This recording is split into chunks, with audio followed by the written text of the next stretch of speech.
Phone आल्यावर तरी ऐकायला तयार नव्हतं. तसंच त्यांनी वजन घेऊन गेलं. दुपार जेवण होतं, छान होतं, असं खेळत होतं. त्यांनी प्यास आहे म्हणून मी ॲडमिट करा म्हणून ॲडमिट केले. त्यांनी नेऊन संध्याकाळी ॲडमिट केले. आम्हाला संध्याकाळी वर नेऊन घातले, टाकवले. मग सकाळी 6 वाजता मी फोन केले. त्यांनी व्यवस्था आहे, छान आहे, गप्पा मारले, बसले म्हणले. म्हणून 9 वाजता फोन केल्यावर ते चहा मागितले. 10 वाजता नाश्ता मागितला. व्यवस्थित गप्पा मारतो बसले, सगळं 5-6 जण म्हणले. 3 वाजता फोन केल्यावर जेवले, व्यवस्थित आहे. तुम्ही मुलगा म्हणतो धाडशी बेरकी आहे म्हणता.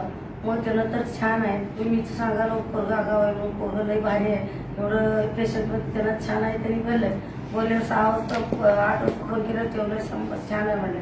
मग 3 एप्रिलला फोन केला, सकाळी गुरुवारी फोन केल्यावर त्यांनी काय म्हणलं, रातभर धिंगाण गाठलंय, आम्हाला चावाचावी केलाय, आम्ही हे ते दुसऱ्या खोलीमध्ये घालणार आहोत, 2000 एक्स्ट्रा पाहिजे म्हणले. मी म्हणले आमच्या मुलगा ताकददार आहे, मग एकट्याला सोडू नका, 4 मुलांना लावू द्या, मग त्याचा सोबत ठेवा, एकट्याला ठेवू नका. तुम्ही खर्च किती येईल मी जबाबदारी आम्ही देते, तुम्ही खर्च मागं ठेवू नका, एकट्याला एक रूममध्ये घालू नका. मी सगळं त्यांना विनंती करून सांगितले. त्यांना नंतर मी येऊ द्या का म्हणलं, तुम्ही काळजी करू नका, मी हा जबाबदारी, तुम्ही काय असेल तेवढं सांगा, तुम्ही 8 दिवस मला भेटायला येऊ नका म्हणले, तुम्ही आल्यावर जास्त करतो म्हणले. आणि गुरुवारी 6 वाजता फोन केला, सगळं व्यवस्था छान आहे म्हणले.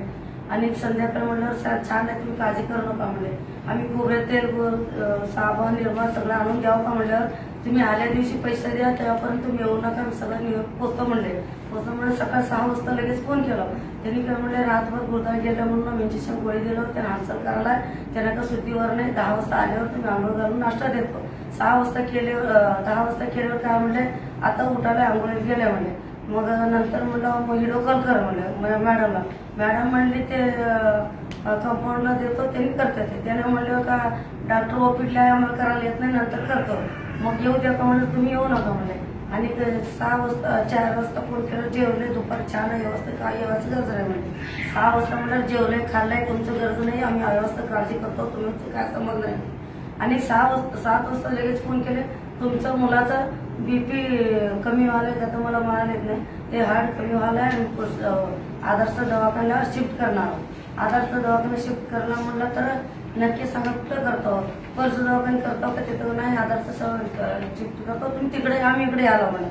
आम्ही तिकडे जाऊन तिथं सगळं ओपीडीला विचारलं, त्यांनी काय म्हणले, इथं तर त्यांनी आलं नाही, येतो म्हणले होते, फोन केले, अजून आला नाही म्हणल्यावर म्यानमार करताना त्यांनी दोघं खाली बसले, रिक्षावर घेऊन परत माघार फिरल्यावर त्यांनी म्हणले, आम्ही तिथं येतो, टाळाटाळी करायला मॅडम, आम्ही सांगतो का नाही म्हणल्यावर शीलला घेऊन यायला म्हणले.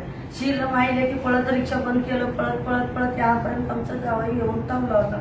थांबल्यावर गाडी हारून वाजत आले, शीलच्या अंबुलीची गाडी, आमचाच मुलगा म्हणून मी मुलगी आता अडवलं, हात करून अडवलं, अंगावर यात म्हणून कोपऱ्याला साईड घेऊन हात ओपीडीत नेले. ओपीडी आम्ही जापर्यंत त्याने शिफ्ट केलेले, मनाचे हात घेऊन गेले. आता जापर्यंत पेशंट गेलेलं होतं, आम्हाला बघू दिलं का नाही, हातपाय बांधले होते, फुगलं होतं, तोंडात पिचगरनं रक्त आलतं, कानातलं रक्त आलतं, तोंडात नाही आलतं.